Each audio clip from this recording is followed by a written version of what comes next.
ঢাকার আশেপাশে সুন্দর একটি জায়গা রয়েছে। জায়গাটি হচ্ছে 100 ফিট বালুচরে বেড়াইতে। এখানে বিকেল হলে খুবই ভালো লাগে। বিকেলে অনেক মানুষ আসে। এখানে ছোট ছোট অনেক স্টল রয়েছে। সন্ধ্যার আগ দিয়ে এখানে বসে চা খাওয়ার মজাটাই অনেক।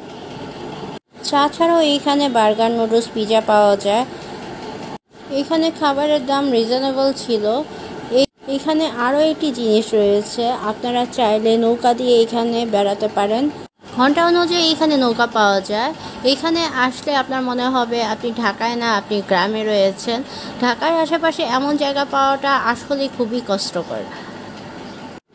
এই জায়গাটি ফ্যামিলি বা বন্ধুদের নিয়ে ঘুরতে আসার জন্য খুব সুন্দর একটি জায়গা।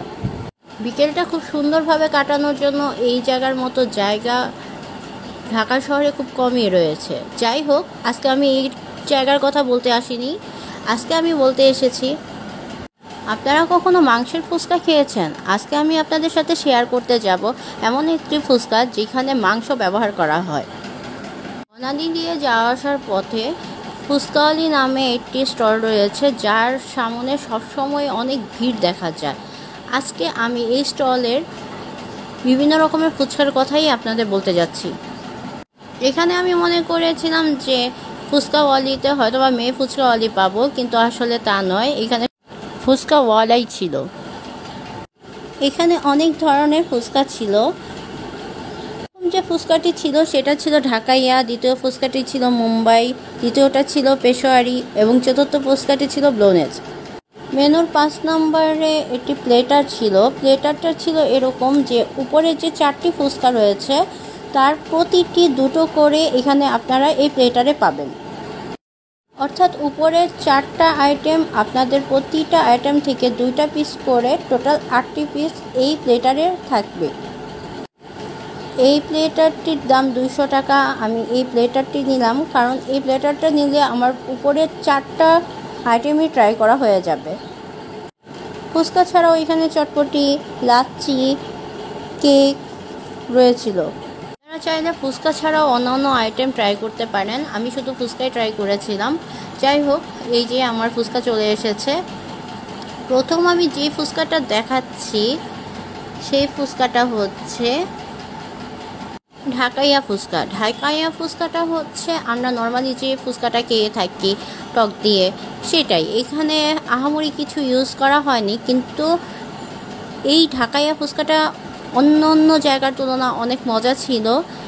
দ্বিতীয়টি হচ্ছে মুম্বাই ফুচকা, যেটা হচ্ছে আমরা দই ফুচকা বলে থাকি। এখানে পর্যাপ্ত পরিমাণ দই ছিল।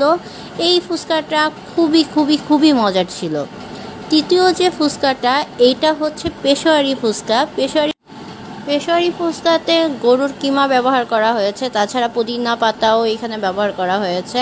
এটা এমন একটা ফুচকা যেটার ভিতরে হচ্ছে মাংস ব্যবহার করা হয়েছে। আসলে খাবারটা খেতে খারাপ লেগেছে ব্যাপারটা তা না, ভালোই লেগেছে। কিন্তু যারা সবসময় ফুচকা বলতে শুধু ঘুগনির কথা চিন্তা করে থাকেন, তাদের কাছে এই জিনিসটা ভালো নাও লাগতে পারে, কিন্তু আমার কাছে এটা খুবই ভালো লেগেছে। চলুন এবার লাস্ট ফুচকাটা আমরা ট্রাই করি।